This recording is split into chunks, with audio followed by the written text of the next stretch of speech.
बर्फ की चोरी। बेमिसाल चोर निक वेलवेट का ताजा तरीन कारनामा।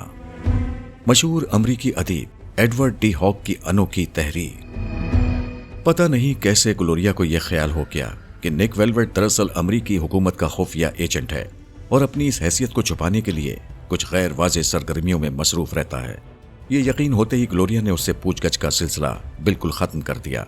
बल्कि जब भी निक को कहीं जाना होता वो बड़े शौक से उसका सूटकेस पैक कर देती। कनाडा में तुम्हें गर्म कपड़ों की जरूरत पड़ेगी निकी, ग्लोरिया ने एक मोटा स्वेटर सूटकेस में रखते हुए कहा। अरे ये क्या कर रही हो, आधा सूटकेस तो इसी से भर गया, निक ने एहतजाज किया। तो वहां सर्दी में ठिठरने का इरादा है क्या? सर्दी तो यहां भी मौजूद है, निक ने खिड़की से बाहर बर्फ से ढके हुए मैदान की तरफ देखते हुए जवाब दिया। निकी, तुम कितने दिन के लिए जा रहे हो? उसने शाने उचकाए और कहने लगा, ज्यादा से ज्यादा 1 हफ्ते के लिए। उसने सूटकेस बंद करके ताला लगा दिया और ग्लोरिया को अलविदाई प्यार करते हुए कहने ही वाला था, यूं समझ लो कि एक पहाड़ी से बर्फ चुराने में जितने दिन लगेंगे बस इतने ही दिन मैं वहां रहूंगा और फिर चला आऊंगा। मगर फिर उसने खुद को रोक लिया। यकीनन ग्लोरिया बेचारी खाक भी ना समझ सकेगी। पॉल कैस्पर, जिसने निक वेलवेट को मॉन्ट्रियल के शुमाली इलाके में आने की दावत दी थी, एक खासा वजी नौजवान था। वो निक से पहाड़ियों की तरफ इशारा करते हुए कह रहा था, ये है मेरा मसला, बर्फ की कमी। सामने लार्नेशन की पहाड़ियों पर बराए नाम बर्फ जमी नजर आ रही थी। गैस्पर एक खुश अतवार और दिलचस्प नौजवान मालूम होता था। वो निक को इसका $20,000 मुआवजा उसी वक्त देने को तैयार था। वो फौरन ही दोस्त भी बन गया था। तुम्हें बर्फ में फिसलने के मैदान के लिए बर्फ चाहिए ना? हाँ, इस बार यहां सर्दी का मौसम बड़ा वाहियात रहा है। इतनी कम बर्फबारी मैंने इससे पहले कभी नहीं देखी। अब सीजन के सिर्फ 3 हफ्ते रह गए हैं। अगर ये मेरे हाथ से निकल गए तो मेरे कारोबार का बेड़ा गर्क हो जाएगा। तुम्हारे पास बर्फ तैयार करने के आलात नहीं है? मुझे कभी इनकी जरूरत ही नहीं पड़ी। हाँ, अगर इस साल मेरा कारोबार तबाह होने से बच गया तो मैं अगले साल ये आलात खरीद लूंगा। निक ने एक नजर सामने बर्फ से महरूम पहाड़ियों की तरफ देखा। तो तुम्हें इतनी बर्फ की जरूरत है जो इन तमाम ढलवानों को ढांक दे? मगर इतनी बर्फ मिलेगी कहां से? एडमिरल लीक के घर से। वो यहां से 2 मील दूर रहता है। उसके मकान से मुल्का पहाड़ी पर बर्फ ही बर्फ है। वो हिस्सा सूरज की तमाज़त से महफूज रहता है, इसलिए वहां बर्फ देर तक जमी रहती है। अजीब व गरीब काम है, निक बुड़बुड़ाया। ये तो सही है कि एडमिरल लीक के लिए यह बर्फ बेकार है, मगर तुम्हारे लिए तो कीमती है। अगर मुझे बर्फ नहीं मिली तो मैं बिल्कुल दिवालिया हो जाऊंगा। इसीलिए मैंने $20,000 दांव पर लगा दिए हैं। हाँ, बिलाशुबा ये मेरे लिए एक चैलेंज है, निक ने एतराफ किया। यह ख्याल मुझे अखबार में खबर को पढ़कर आया था। स्विट्जरलैंड में चंद मेरे जैसे स्काई मैदान के सरफिरे मालिक एक दूसरे की बर्फ चुराते हैं। चुनाचे जिनके पास बर्फ होती है वो रात को चौकीदार मुकर्रर कर लेते हैं। जब मैंने ये खबर पढ़ी और फिर तुम्हारा ख्याल जहन में आया कि तुम ऐसी चीजें चुराते हो जिनकी कोई कीमत नहीं होती, तो मैंने तुम्हें फोन कर दिया। मगर इन ढलवानों पर बिछाने के लिए तो 100 ट्रक बर्फ दरकार होगी ताकि उस पर स्काइटिंग की जा सके। 100 नहीं, 200 ट्रक कहो, गैस्पर ने तस्दीक की। पहाड़ी की दूसरी तरफ एक ढलवान है जिसके नीचे एक सड़क है। अगर तुम बर्फ वहां तक पहुंचा दो तो मैं उसे अपने बुलडोजर से यहां तक ले आऊंगा। ये बर्फ तो एडमिरल लीक की मिल्कियत होगी। हाँ, इसके अलावा बर्फ कहीं और है भी नहीं। अच्छा, मेरी बात सुनो, निक ने मशवरा देते हुए कहा। यह बर्फ एडमिरल के लिए बेकार है, मगर तुम्हारे लिए इसकी बहुत अहमियत है, तो तुम जाकर एडमिरल से सौदा क्यों नहीं कर लेते? मुझे यकीन है कि $20,000 से कहीं कम में सौदा हो जाएगा।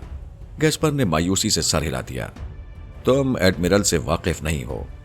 मैं कह रहा हूं कि तुम्हें इसके लिए इतनी मेहनत करना पड़ेगी कि तुम $20,000 के जायज हकदार साबित हो जाओगे। क्या वो बुढ़ा कुछ नकचड़ा है? नहीं तो, मगर रिटायरमेंट से पहले काफी अरसा उसने मशरिक़ वस्ता और मशरिक़ बईत में गुजारा है। उसके पास हुनूद शुदा सरों का खासा ज़ख़ीरा है और लोगों का कहना है कि वो उनसे बातें करता रहता है। हाँ, अब समझा। मगर सच सच बताओ कि तुम वहां क्यों नहीं जाना चाहते? पॉल कैस्पर मुस्कुरा दिया। तो तुम इंसानी नफ्सियात के भी माहिर हो निक। बहुत खूब। बात दरअसल यह है कि एडमिरल की बेटी मेरी दोस्त है। यह तो मुझे खुद ही अंदाजा लगा लेना चाहिए था। खैर, तो मुझे जिन के कब्जे से उस परी को भी आजाद कराना है क्या? नहीं भाई नहीं। उसकी मुस्कुराहट और गहरी हो गई। तुम मुझे बर्फ ला दो, लड़की को तो मैं खुद ले आऊंगा। पहली दोपहर निक वेलवेट ने एडमिरल के घर और उसके आसपास के इलाके का जायजा लेते हुए गुजार दी। यह स्विस तर्ज का 3 मंजिला मकान था। निक का जी चाह रहा था कि उसे अंदर से भी देखे। मकान के सामने एक लंबा सा अहाता था जो सड़क से मिल गया था। यह अहाता कोई 200 फुट लंबा था। अहाते के दरमियान में मकान से नजदीक एक तोप लगी हुई थी जो यकीनन किसी जहाज से लाकर लगाई गई होगी। तोप के करीब एक स्टूल लगा हुआ था जिस पर छोटे छोटे नेवी के बेशुमार झंडे लगे हुए थे। उन झंडों से निक ने यह अंदाजा लगाया कि लीग ने जंग के दौरान बरतानवी बहरिया के लिए खिदमात अंजाम दी होंगी। सड़क के पार मकान के बिल्कुल मुकाबिल एक छोटी सी पहाड़ी थी जो बर्फ से ढकी हुई थी। निक ने कुछ देर उस पहाड़ी का जायजा लिया और फिर मॉन्ट्रियल चला गया। जब वो अगले रोज दोपहर को वापस आया तो उसकी मतलूबा शय उसके पास थी। कार से उतरकर वो अहाते में चला आया और ब्रिज पर लगी तोप के चारों तरफ घूमकर फिर उसे देखने लगा। उसी लम्हे एक औरत मकान के अंदर से निकली। उसकी उम्र 35 साल के लगभग होगी। वो टेनिस का लिबास पहने हुई थी जिससे उसके मुतनासिब जिस्म के खुतूत साफ दिखाई दे रहे थे। जी कहिए, क्या बात है? उसने करीब आकर पूछा। वो बरतानवी अंदाज की अंग्रेजी बोल रही थी, मगर निक ने महसूस किया कि उसके लहजे में बेहद हल्का सा फ्रांसीसी रंग भी झलकता है। कुछ नहीं, जरा सैर कर रहा हूं। इस इलाके में इतनी बर्फ कहीं और नजर नहीं आती। वो बड़े खूबसूरत अंदाज में मुस्कुराई। इस बार सर्दी कुछ कम पड़ी है, मगर मैं ये बता दूं कि ये प्राइवेट प्रॉपर्टी है। ओह, आपका मकान तो बहुत शानदार है। ये मेरे डैडी का बनवाया हुआ है। निक ने एक नजर उसकी बरहना पिंडलियों पर डालते हुए कहा। इतनी सर्दी में आप टेनिस खेल लेंगी? टेनिस कोर्ट चारों तरफ से बंद है, लेकिन आप अभी तक यहां खड़े हैं। मैंने आपको बताया था कि यह पब्लिक सैरगाह नहीं है। एक फरबा शख्स स्वेटर और टेनिस का मखसूस लिबास पहने अंदर से निकला। वो अपने हाथ में रैकेट घुमाता हुआ इसी तरफ आ रहा था। उसकी पिंडलियां और बाजू बालों से भरे हुए थे। क्या यह शख्स तुम्हें परेशान कर रहा है, मार्शा? नहीं तो, मार्शा ने बदस्तूर निक पर नजरें जमाते हुए कहा। यह तो बर्फ देख देख कर खुश हो रहा है बेचारा। बात सिर्फ इतनी नहीं है, निक ने एतराफ करते हुए कहा। मुझे आपके डैडी से बिजनेस की बात करनी है। मार्शा लीग और उसके टेनिस के साथी ने एक दूसरे की तरफ देखा। डैडी किसी से मिलना पसंद नहीं करते, मार्शा ने सर्द लहजे में कहा। तो जरा मेरा पैगाम उन तक पहुंचा दीजिए। कैसा पैगाम? मर्द ने पूछा। उनसे कहिएगा कि मैं एक चीनी सर के बारे में बात करना चाहता हूं। मार्शा का चेहरा पीला पड़ गया। जाओ कह दो, मार्शा ने मर्द से कहा, और वो बगैर एक लफ्ज कहे वहां से चला गया। ये आपका मुलाजिम है? निक ने पूछा। कौन? Harry pine. ये डैडी का सेक्रेटरी है और मेरा टेनिस का पार्टनर। मगर हाँ, ये चीनी के सर का क्या किस्सा है? ये कोई नवारदात में से है। मॉन्ट्रियल के एक डीलर ने मुझे बताया था कि एडमिरल लीग को ऐसी अशिया का बेहद शौक है। ये सुनते ही मार्शा ने उसे इशारा किया, मेरे साथ आ जाइए, और मकान की तरफ चल दी। शायद उसे बाप की मंजूरी के इंतजार की जरूरत नहीं रही थी। वो दोनों टेनिस कोर्ट से गुजरते हुए दरवाजे की तरफ बढ़े। हॉल के पास 2 गेंदें पड़ी थीं जो इस अमर का सबूत थीं कि कुछ देर पहले यहां खेल हो रहा था। बाहर से मकान जितना शानदार नजर आता था, अंदर से उसे देखकर उतनी ही मायूसी होती थी। मकान में कीमती नवारदात और आराइशी अशिया भरी पड़ी थीं, मगर उन्हें इस तरह रखा गया था जैसे ये कोई नीलाम घर हो। इससे मकीनों के बदज़ौक़ी का इजहार होता था। डैडी ने अपनी मुलाजमत के दौरान किस्म किस्म की अशिया इकट्ठी की हैं, मार्शा ने वजाहत करते हुए कहा। यकीनन यकीनन, मगर उन्हें किसी चीनी आदमी की सर की जरूरत नहीं पड़ी और ना आइंदा पड़ेगी, उसने सरगोशियों में कहा। शायद उसे डर था कि कहीं उसके बाप के कानों तक ये आवाज ना पहुंच जाए, लेकिन उसने शायद सुन ही लिया। एक दरवाजा खुला और एक दुबला पतला बूढ़ा शख्स नेवी के यूनिफॉर्म की जैकेट पहने बाहर निकला। हैरी पाइन भी उसके पीछे था। अब उसके हाथ में रैकेट नहीं था। खूब, मैं ही एडमिरल लीग हूं। मुझे आपसे मिलना चाहिए था। आप मुझसे मिलना चाहते थे? जी हां, निक वेलवेट मेरा नाम है। निक ने अपना हाथ आगे बढ़ा दिया, जिसे एडमिरल ने फौरन अपने सर्द हाथ में दबा लिया। आपसे मिलकर बड़ी खुशी हुई। ये मेरी बेटी मार्शा है और ये मेरे सेक्रेटरी और साथी हैं, हैरी पाइन। मैं इन दोनों से मिल चुका हूं। एडमिरल लीग एक सब्ज रंग की पुरानी सी कुर्सी पर बैठ गया, जो यकीनन उसकी महबूब कुर्सी मालूम होती थी। हैरी पाइन एक स्टूल पर टिक गया और बूढ़ा एडमिरल बोला, हाँ जनाब, अब बताइए, कौन सा सर है आपके पास? मार्शा और पाइन के परेशान चेहरों को नजरअंदाज करते हुए वेलवेट ने कहा, चंद साल पहले मैं मशरिक की तरफ गया था। वहां से मुझे चीन के एक दानिश्वर का हुनूदशुदा सर मिला जिसे बगावत के जमाने में कत्ल कर दिया गया था। मैंने ये भी सुना है कि यह सर कभी कभार पेशगोइयां भी करता है। गो कि मुझे इस पर यकीन नहीं है। एडमिरल ने बेचैनी से पहलू बदलते हुए कहा, इस इम्कान को यकदम मुस्तरद ना करें जनाब। कई कदीम रिवायतों में सरों के बोलने का जिक्र मौजूद है। इनकलाब फ्रांस से जरा पहले एक फ्रांसीसी शख्स माइकल ने बोलते हुए सरों का मजमुआ फ्रेंच अकेडमी बराए साइंस को पेश किया था। उन सरों में तो मैकानी आलात लगा दिए जाते हैं। निक ने मुंह चढ़ाकर कहा, हाँ, मगर आपके पास तो किसी चीनी का सर है। वो तो सुना है वाकई हुनूदशुदा सर होते हैं। जी हाँ, तो जरा मुझे दिखाइए। जरूर दिखाऊंगा, मगर इसके बदले मुझे आप क्या दिखाएंगे? क्या मुझे भी कुछ दिखाना पड़ेगा? कमाल करते हैं आप भी। आपको तो मालूम है कि बोलते हुए सर जहां भी पेश किए जाते हैं वहां अपने अपने जखीरे का मुजाहरा दोनों जानिब से होता है। ये बहुत कदीम रिवायत है। आप खासे पढ़े लिखे मालूम होते हैं जनाब। निक तैयार होकर आया था और यूं भी उसके जहन में इस किस्म की मालूमात का एक खजाना जमा था। पहले मुझे अपना जखीरा दिखाइए। यूं भी मुझे आपका पता एक डीलर ने दिया था। मैं उसकी बात पर कैसे एतबार कर सकता हूं जब तक कि अपनी आंखों से न देख लूं। एडमिरल अपनी कुर्सी से उठ खड़ा हुआ। ठीक है, आइए मैं आपको दिखाता हूं। निक उसके साथ साथ चलते हुए पूछने लगा, बाहर एक जबरदस्त बहरी तोप लगी हुई है, क्या वो फायर भी करती है? क्यों नहीं, ये 3 इंच धाने की तोप है। एक तबाहकुन जहाज पर लगी हुई थी। उससे बहरी जहाजों पर निशाना भी लगाया जा सकता था। उस तोप की मौजूदगी से खतरा तो नहीं है? नहीं, कम से कम हमारे घर को तो नहीं है, क्योंकि उसे हमारे घर की तरफ नहीं घुमाया जा सकता। यह सड़क के पार पहाड़ी पर निशाना लगा सकती है।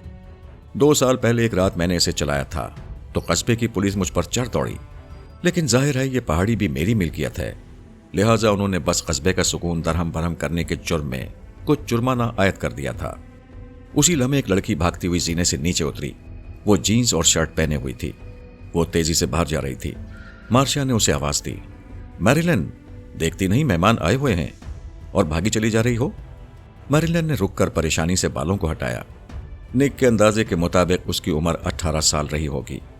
यकीनन वो अपनी बड़ी बहन के लिए इन दिनों मसला बनी हुई होगी। मेरा नाम मैरिलन है, वो कहने लगी और हाथ मुसाफे के लिए आगे बढ़ा दिया। मेरा नाम निक है, तुमसे मिलकर बड़ी खुशी हुई। कहाँ जा रही हो तुम? मार्शा ने सख्ती से सवाल किया। यूं ही जरा बाहर घूमने। इतना प्यारा मौसम है ना? बहुत अच्छा, मगर ज्यादा दूर नहीं जाना। खाने पर वापस आ जाना, क्या समझी? निक ने कमसिन लड़की को दरवाजे की तरफ भागते हुए देखा। तुम्हें अपनी बहन के लिए मां का किरदार अदा करना पड़ता होगा, निक ने मार्शा से कहा। जी हां, और क्या कर सकती हूं, एडमिरल लीक ने जैसे खफगी से कहा। मैरिलियन ने आने में बहुत देर कर दी। इसकी पैदाइश के दौरान मेरी बीवी का इंतकाल हो गया था और तभी से डैडी ने इन बोलते हुए सरों को इकट्ठा करना शुरू कर दिया, मार्शा ने वजाहत की। एडमिरल अब जीने पर चढ़ रहा था। उसके अंदाज में बला की फुर्ती थी।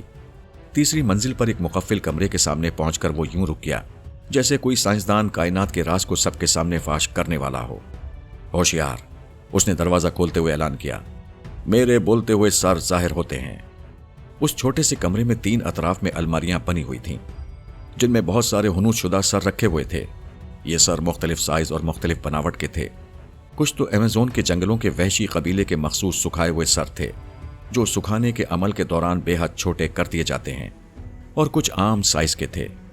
ज्यादा सर मर्दाना थे, अलबत्ता कुछ नस्वानी भी नजर आ रहे थे। कुछ सर तो जंगल से लाए गए हैं, एडमिरल ने वजाहत की, लेकिन ज्यादातर सर मैंने मशरिक़ बईद और मशरिक़ वस्ता में अपनी मुलाजमत के दौरान हासिल किए हैं। अरब मुमालिक में अब भी ज्यादातर गर्दन जतनी का रिवाज है। वो एक सर के पास रुक गया जिसकी जिल्द की रंगत औरों के मुकाबले में उजली थी। ये सर फ्रांस में ग्लोटीन से काट दिया गया था। बहुत उम्दा, निक ने गंभीर लहजे में कहा। मुझे तो बड़ी कराहियत आती है, मार्शा ने दरवाजे से कहा, और फिर ये सर भी बातें नहीं करते। डैडी के ख्याल में इनकी आवाजें सुनाई देती हैं। एडमिरल ने उसे नजरअंदाज करते हुए निक से पूछा, अच्छा अब आप अपना सर लाइए जनाब, वो मेरी कार में पड़ा है, मैं अभी लाता हूं। निक नीचे उतरकर बाहर आ गया। सूरज उसके सामने चमक रहा था।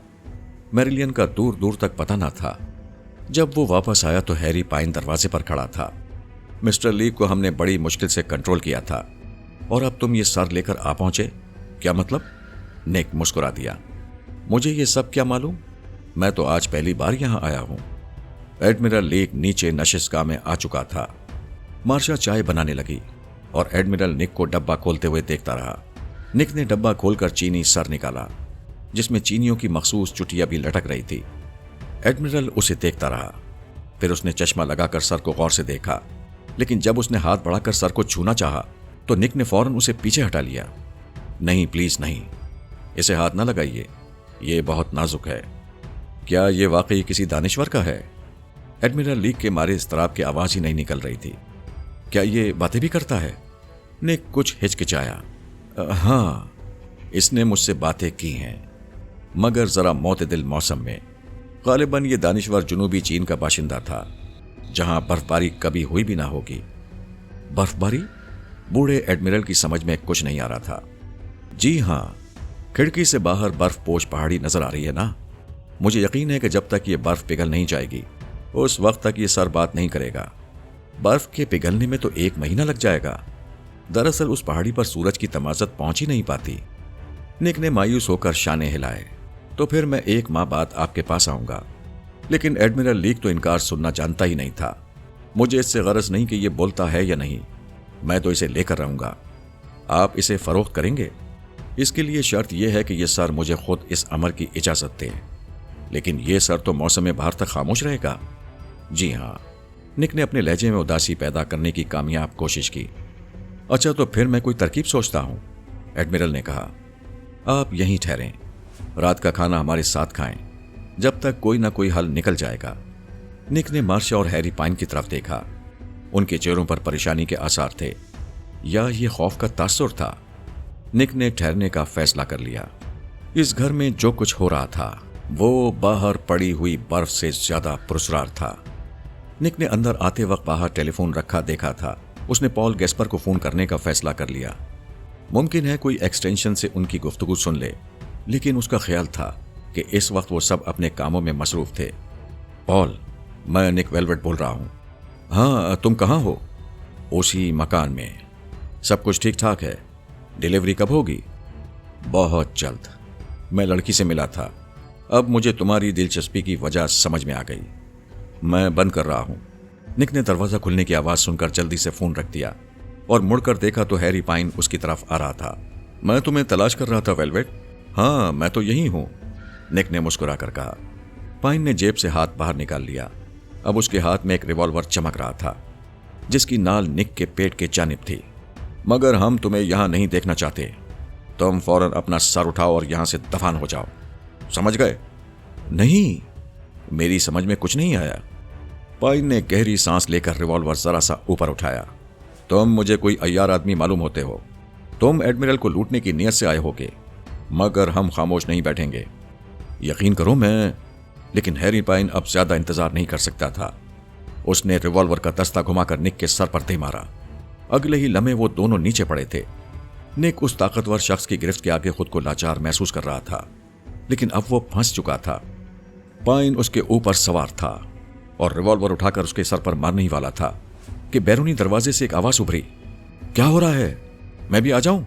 ये मैरिलियन लीक थी।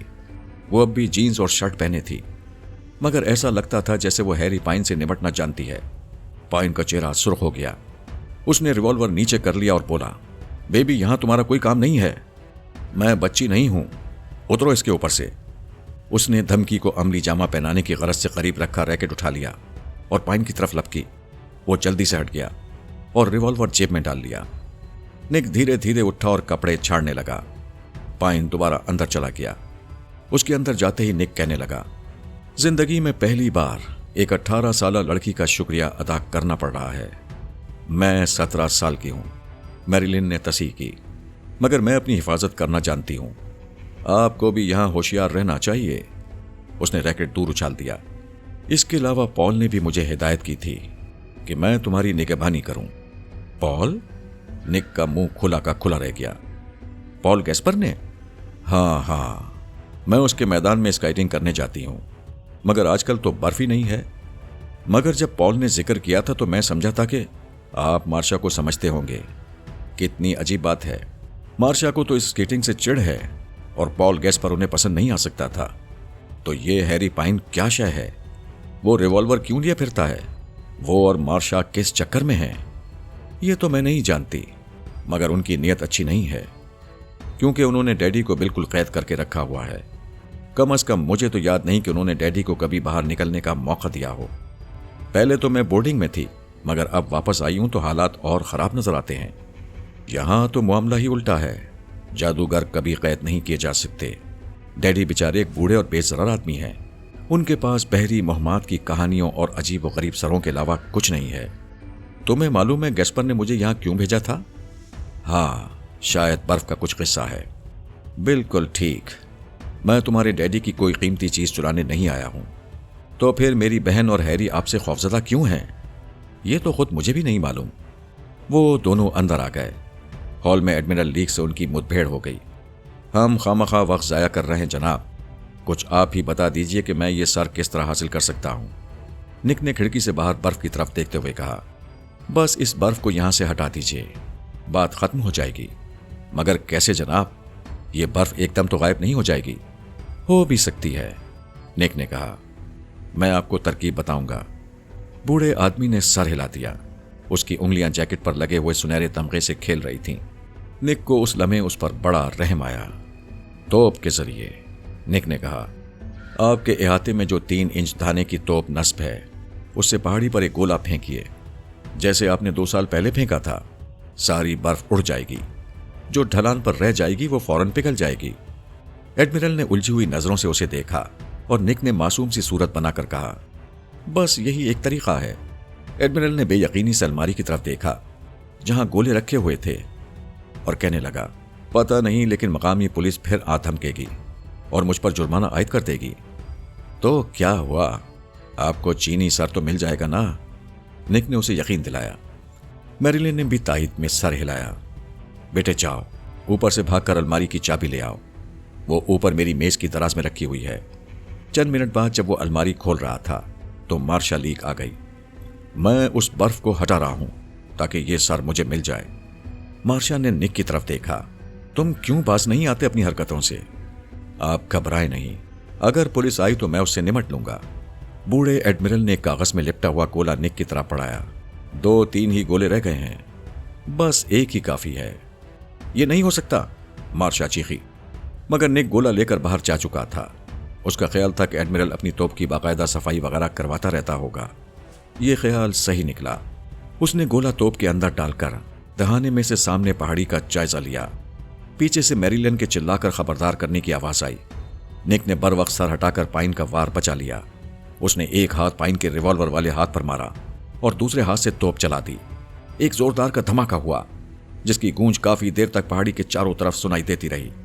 निक ने देखा कि गोला जाकर पहाड़ी की चोटी से टकराया और फिर चारों तरफ सफेद सफेद बर्फ फैल गई। पूरी पहाड़ी जैसे हरकत में आ गई थी। बर्फ के तोदे तेजी से नीचे गिर रहे थे और अपने साथ दरख्तों को जड़ों से उखाड़ते हुए लिए जा रहे थे। ओ खुदाया, मार्शा चिल्लाई, सारी बर्फ सड़क पर जमा हो रही है। वाकई बर्फ सड़क पर गिर रही थी। बर्फ की बड़ी बड़ी गेंदें एडमिरल के इहाते में भी गुजर रही थीं। शुक्र करो बच गए, वरना अभी हम सब मारे जाते। हैरी गुर्राया, तुम बहुत अहमक हो वेलवेट। लो, अब सड़क बिल्कुल बंद हो गई, मार्शा ने कहा। एडमिरल खुद भी खासा नाखुश नजर आ रहा था। बर्फ तो हटने के बजाय और करीब आ गई। अब तो वो सर बिल्कुल बात नहीं करेगा। लेकिन निक वेलवेट मुस्कुरा रहा था। वो इस तवील बाजी में जीत चुका था। बर्फ वहीं आकर जमा हो रही थी जहां वो चाहता था। बस उसे अब इस बर्फ को यहां से हटाना था। शाम को जब सूरज पहाड़ियों के पीछे गुरूब हो रहा था, मकामी इंतजामिया के ट्रक और कुदाले आ गईं। आगे आगे पुलिस की कार थी। पुलिस अफसर ने निक से दुरुस्त लहजे में कहा, तमाम सड़क बंद हो गई है, अब मेरे अमले को रात भर काम करना पड़ेगा। यह किसकी कारस्तानी है? निक ने मासूमियत से कहा, मेरे ख्याल में बर्फ पिघलने का मौसम आ गया है, मगर इस बार कुछ जल्दी आ गया है ना? एडमिरल लीक कहाँ है? अफसर ने मकान की तरफ देखते हुए पूछा। वो तो बीमार हैं। उस बुड्ढे का भी दिमाग खराब है, अक्सर अपनी तोप से फायर करता रहता है। क्या वाकई? अफसर की आंखें कुछ सोचने लगी। आज उसने तोप तो नहीं चलाई? नहीं तो, मैं तो सारा दिन यहीं था, वो तो तोप के नजदीक भी नहीं आए, निक ने जवाब दिया। जब अफसर चला गया तो मैरिलिन निक के पास पहुंच गई। वाह, खूब भगाया, मगर अब क्या होगा? क्या होगा? हम इस सारी बर्फ को गैस्पर के मैदान तक पहुंचाएंगे। वाकई? लेकिन कैसे? बस तुम देखती जाओ। रात हो गई थी। बिल्डोजर ने पहले ट्रक में बर्फ भर दी थी। निक सीधा ट्रक ड्राइवर के पास पहुंचा। देखो मेरे पास क्या है। क्या है? $100 का नोट। जरा मुझे अपनी जैकेट और टोपी दे दो, मैं तुम्हारा ट्रक चलाऊंगा। लेकिन क्यों? मुझे ट्रक चलाने का बहुत शौक है, मगर लखपति होने की वजह से इसका मौका ही नहीं मिल सका। ड्राइवर ने नोट ले लिया। तुम बर्फ कहां ले जा रहे थे? दरिया में। हम हमेशा यही करते हैं। कुछ बर्फ सड़क के किनारे पड़ी रहने देते हैं, फिर वो खुद ब खुद पिघल जाती है। अच्छा देखो, मैं तुम्हें $100 का नोट और देता हूं। तमाम ड्राइवरों से कह दो कि वो मेरे साथ आएं, और जहां मैं बर्फ फेंकूं वो भी वहीं फेंकें। उनसे भी कह देना कि सड़क के दोनों अतराफ से भी बर्फ साफ कर दें। हमारे पास सिर्फ 10 ट्रक हैं, इस तरह तो बर्फ कभी साफ नहीं होगी। निक ने $100 का दूसरा नोट उसकी तरफ बढ़ा दिया। लो, इसे ड्राइवरों में तकसीम कर दो। जब पहला ट्रक भर गया तो निक स्टीयरिंग पर बैठ गया और ट्रक थोड़ा सा आगे ले जाकर रोक दिया ताकि दूसरा ट्रक भर जाए। जब दूसरा ट्रक भी स्टार्ट हो गया तो उसने पॉल गैस्पर के मैदान की तरफ 2 मील लंबा सफर शुरू कर दिया। निक आधी रात के बाद एडमिरल लीक के घर वापस पहुंचा। पहली 2 मंजिलों में बत्तियां चल रही थीं। मैरिलिन दरवाजे पर उसकी मुंतजिर थी। हो गया काम? बिल्कुल। हमने 20 चक्कर लगाए। कल 200 ट्रक बर्फ ले जाई गई, मगर कोई बात नहीं, गैस्पर का काम तो हो गया। ये बर्फ पूरा महीना उसका साथ देगी। आप तो बहुत ही जीनियस मालूम होते हैं।